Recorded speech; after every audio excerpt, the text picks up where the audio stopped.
Changing minds one thought at a time. Greetings, everyone, and welcome to Motivate Social Podcast, where we bring you people who are changing the world via social media. And we have an exciting show for you tonight. But before we get into all that, I have to introduce my co-hostess with the mostest, Vanessa Canterbury. How are you doing today? I'm good. How are you? Fine. Are you ready for this interview today? Oh, I'm so excited. I'm so excited. Can't wait. All right, me either, because these people need to get ready for this goodness, right? Totally agree. They're not ready. They're not ready, but they need to be ready. Well, without further ado, on that note, we need to bring on Tresa Simmons. How you doing, Tresa? I am well. How are you, ladies? Oh, wonderful. So, just how we're going to start off with the question of the hour. Why did you decide to be part of the Empowerpreneurs Anthology Project? You know, I have a story to tell, and I felt like it is time to tell that story. Um, my background and everything, I just knew it just was time. It was definitely time to tell the story where I walked, I felt like in fire and came out on the other side. And I just wanted women to understand that it's possible to get to the other side of happy, to live in a space of joy, and to love the life that they live, and more importantly, to love themselves. I totally agree. I totally agree. And I'm glad that you took that leap of faith to be able to start sharing your story, because so many people just don't share their story because they feel that it's nobody's business, nobody will understand, what have you. But you took that leap and you said, you know what, it's time. And I'm glad that you did. Now, what got you to the place to get to where you are now to say, you know what, I'm ready. I'm ready to be able to share my story unapologetically. Well, I feel like I've always been on some form of spiritual journey, but about 2, 3 years ago, I took a rites of passage class or process. I really would call it a process. And it was at that moment that I realized I was addicted to the pain that I had been living in, and I had just become addicted to it. And as I went through that process, I knew that I had changed. I was clear about that, but about a year later, I still was struggling. And what I began to understand about that was that I basically had committed in that moment, but really there was still work to be done. And so that started me on my journey. Another thing was I had a mentor who would always say, the story that we tell, we get to live. And when I really began to grasp the truth of that, I began to rewrite my story. And so being a part of the Empowerpreneur Project, or this book, has really been not only healing for me, but I pray healing for the other women, because it is truly possible to rewrite our story to tell a different narrative. Mm, very good. A lot of times people think that they're stuck with what they have been given or what had been thrown their way. But you're saying that no, you can rewrite all the things. You can rewrite it and make it the way you need it to be. And so I assume that you work with this type of person that needs to rewrite that story or rewrite that narrative. So what would you say to them when they came to you? Oh, Miss Tressa, this is not working. I can't do nothing with it. It's nothing that I can do. What would you say to them? Well, one of the things I would tell them, that first I would always remind them, because this was one of the biggest ahas for me, is this is the process. This is your life. This is the only life you get. And this is the process. And the very thing that you believe is possible is really, the story you tell is what you really get to live. It's just that simple. And I would begin to ask them, is it true? Who told them that? I will begin to have them inquire, within themselves, where did this come from? Um, and begin to let them begin to think, is that really true? Is it really that? Or is that what you believe and think that it is? Is there another option? Sometimes we don't think there's other options. Sometimes if you could just get somebody to see that there may be another option, it begins to open up that door just a little bit and a little bit and a little bit more. And they begin to see that there just maybe there is another option. And my I'm here to say there's always another option. There's always another option because we are here, and whatever we truly believe gets to be what we experience. So why not just choose something different? I'm not saying it's easy. It wasn't. It really wasn't always an easy journey, but I'm telling you, it is the woman I am today. I love her. I love her in a way. Sometimes I just look and I'll laugh and I get giggly and I'm like, who are you? It's like I get to meet somebody every day different. And that person is myself. I get to explore her in a way I never did. And so if I could offer anybody anything, is begin to question everything and do some digging, do some exploring. It's like a deep dive search within. A deep dive search within. Yes, ma'am. So that little girl, Tresa, Mm-hmm. now you have found yourself. You have seen that you are more than what you ever expected. You know yourself now. You know your worth. You value your worth. You appreciate your worth. You tell other people about theirs as well. But that little girl, what would you tell that little girl named Tresa? I would tell her I love her. And I would always remind her we're in this together. But one of the most important things I tell her is thank you. Because she was there, going through with me for one, but she was there trying to speak up when I didn't feel like I was capable, and she never left me. And so I'm here to let her know that I won't ever leave her. And that definitely, and I'm also listening to her more. So that's why I'm called the pleasure coach, because I want, every woman to know that you can live in a state of pleasure. All of it is not about sexual, but your life can be filled with pleasure. It can be an orgasmic life, a life that you choose and you begin to define for yourself. And that's one of the things, for me, I had no idea what it was I liked, didn't like, who I was, but I just didn't like myself. But I couldn't tell you what really brought me joy. And I often say happiness, and my book is titled is Getting to the Other Side of Happy, because happiness is things that's often outside of us that, if we connect with them, oh, well, they make us happy. And then if we don't like them, maybe they won't make us happy. But when you start living in a state of joy, you've gotten past and you understand you're not motivated by the things that's outside of you, but you're motivated by the things that's inside of you. And for me, I'm finding what brings me pleasure. And the more I tap into what brings me pleasure, the more self-love that I find, because I am honoring that. I'm not betraying myself. I'm listening to myself.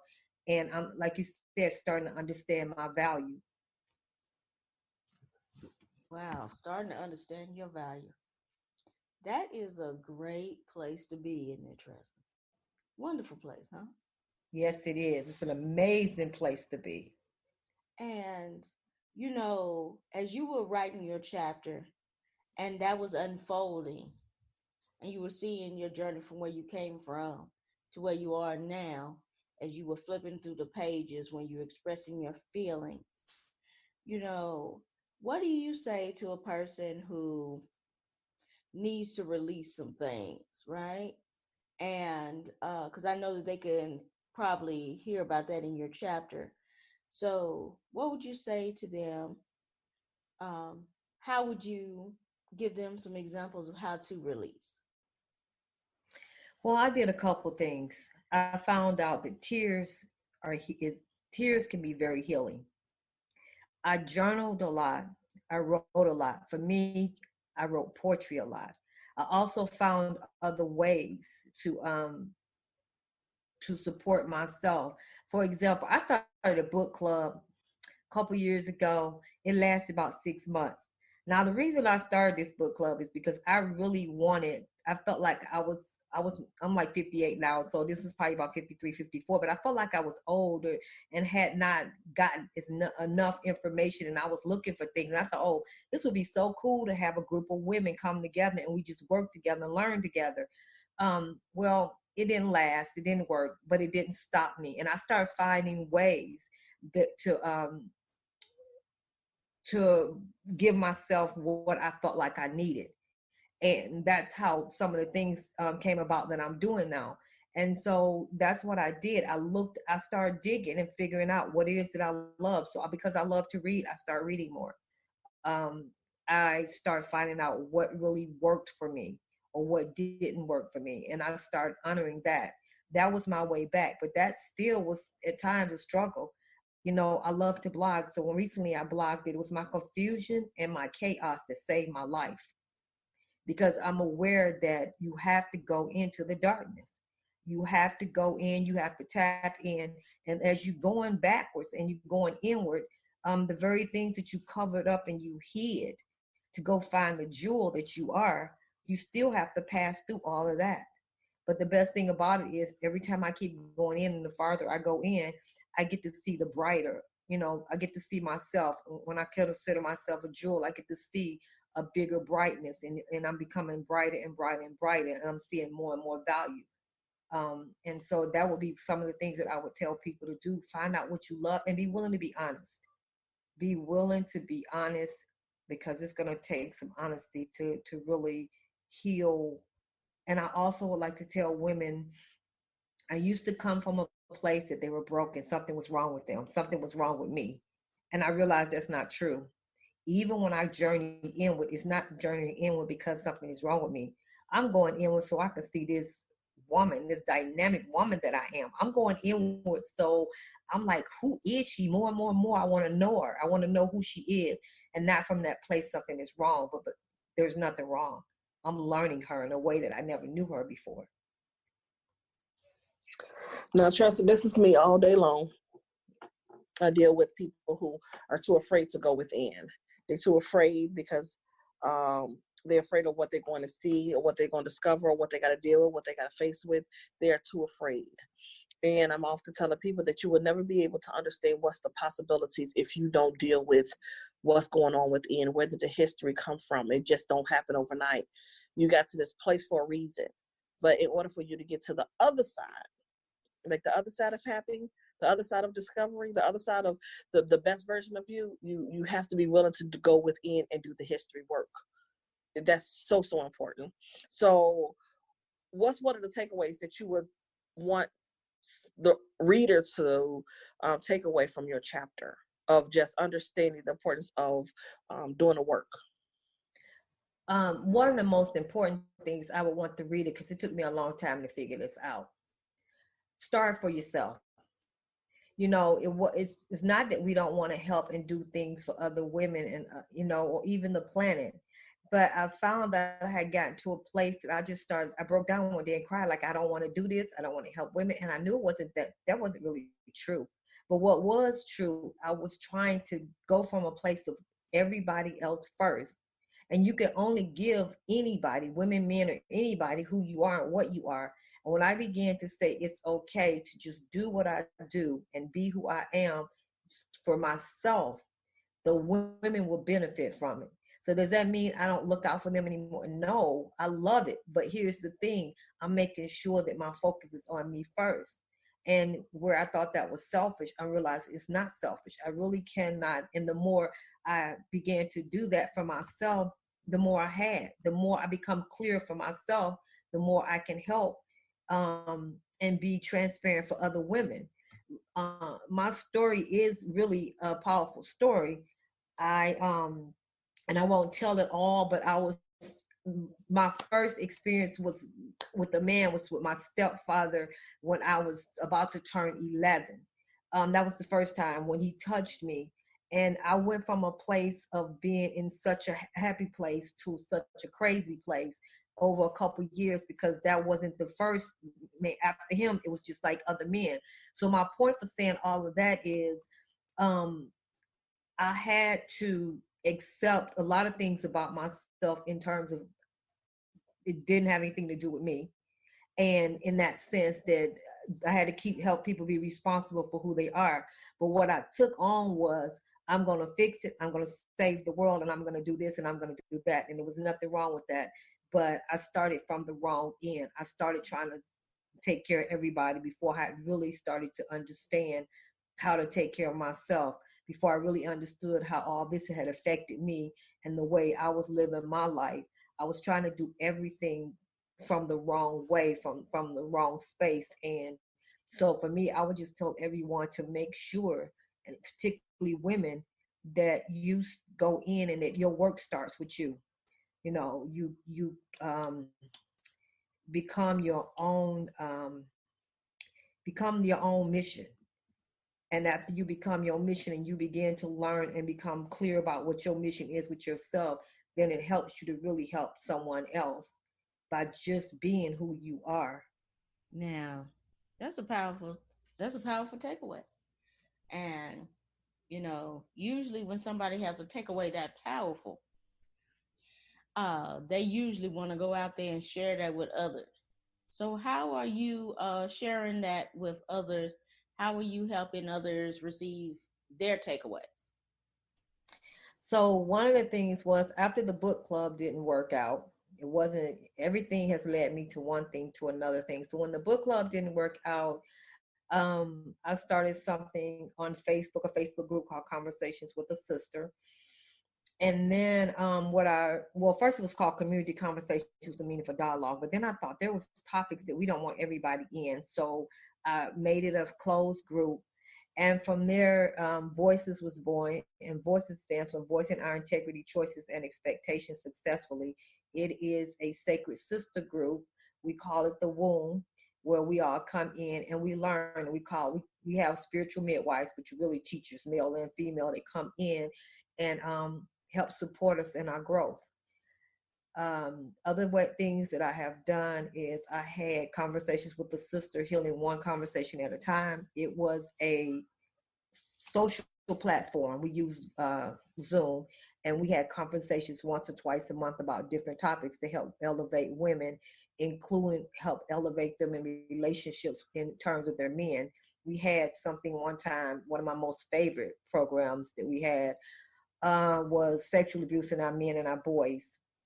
And we got a chance to literally have men who had experienced it, but also how they try to relate to their partners, and how sometimes women look at them and why they don't feel comfortable. So we do things to try to help grow us as women, but also how to help us grow in the community and with our families. Other things that I've done or am doing, other than this, I have another book coming out. It should be out by the end of February, and it's called Naked: My Journey to Self-Acceptance. It is a poetry book. Um, I'm in the process, hopefully let me say this, by March the 14th, on March the 14th, I should say it this way, we have our first year anniversary for Voices. And then by May, hopefully, if everything goes well, this is a baby right here that I feel like I've been carrying for 2 years. It's a apparel line. It's called Conversations with the Sister, Naughty and Nice, and Poetry Apparel line. And it will be dropping in May. So there's a lot of things. And I just also want to say that one of the most powerful things for me is, as I've taken my power back after being sexually abused, the things that I do is not to sensationalize sex, but to have a conversation where women will not talk about these topics, whether they've ever been sexually abused or not. Things where women were told, in the past, whether you was in religion or not, and told you can't talk about it, be quiet, don't ask questions. My whole premise for what I do is really to help women to come out of their shells, to talk about whatever the conversation needs to be talked about, to heal, to walk, and to be comfortable as a woman. And so some of it does involve, having conversations around sex. I also am a certified womb sauna practitioner doing the vaginal steamings. The way that we do it is we hold space, sacred space. One of my coworkers said she called it counseling on a pot. And so really that's kind of the feel of it. I also in a couple of weeks will be a certified yoni egg practitioner. I wanted to come from a space where I wasn't just selling a product, but selling a service, and teach women the power of another way to use their womb and have womb wellness, and also the magic of the womb. So for me, I feel like every experience that has happened to me has been my greatest gift. Everything that has happened has just been such a gift for my life. I know that sounds crazy. I'm a woman that I have never, didn't even expect and know I could be. I love her. I enjoy my life, and I definitely like myself and all the things that I'm doing. The freedom. I don't feel like I would have had that had not I've gone through all that I've gone through and came out on the other side. I mean, I could have probably been, worse off, or something could have happened. But for me, right now, I'm just grateful that um, God loved me so much. I was protected. Well, I'm excited for you and all the things that you're doing and all the things that you have coming up. I know the audience would love to know where they could be able to find you on social media so they can be able to stay connected with you. And so when the book drops, that they also could be able to get the copy of the book from you. So take a moment to let people know where they could be able to find you on social media. So I am on Facebook right now. Um, the the Womb Space Healing Nature's Way is where I can be found on.